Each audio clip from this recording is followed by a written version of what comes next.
বাংলার সাইদুর রহমান আবির, মাই টিভি, ঢাকা।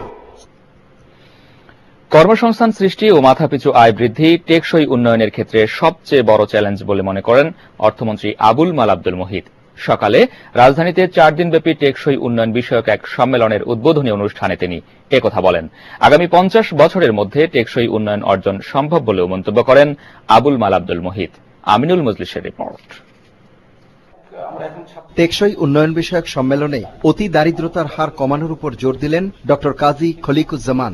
অতি দারিদ্র যারা আছেন তাদের মধ্যে কিছু গোষ্ঠী আছে, তাদের দিকে আমাদের নজর দিতে হবে, না দিলে অতি দারিদ্র নির্মূল করা যাবে না। প্রত্যেকটি গোষ্ঠীর আলাদা আলাদা সমস্যা আছে, সেগুলি আমাদের পরিকল্পনায় থাকতে হবে। তবে দারিদ্র বিমোচনে ক্ষুদ্র ঋণই একমাত্র হাতিয়ার নয় বলে আবারও স্মরণ করিয়ে দিলেন অর্থমন্ত্রী। আমরা একসময় ভাবলাম যে ক্ষুদ্র ঋণই বোধহয় একমাত্র সমাধান, এই দারিদ্র দূরীকরণের সমাধান। এটা মোটেই নয়, ক্ষুদ্র ঋণের সঙ্গে আরো অনেক কিছু যাওয়া দরকার।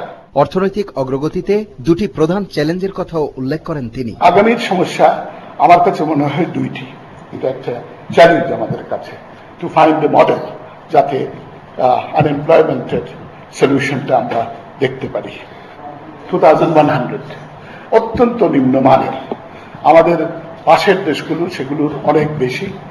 পার ক্যাপিটা ইনকাম, যেটা nominal per capita income and purchasing power per capita income, তার মধ্যে অনেক তফাৎ রয়েছে। অনুষ্ঠানে উদ্যোক্তাদের মিশন 100 বছর হলেও আগামী 50 বছরের মধ্যেই টেকসই উন্নয়ন অর্জন করা সম্ভব বলে মনে করেন আবুল মাল আব্দুল মুহিত। কোনো মতেই 100 বছর হবে না। আমিনুল মজলিস, মাই টিভি, ঢাকা। বিজিএমইএ প্রকৃত মালিকদের সংগঠন নয়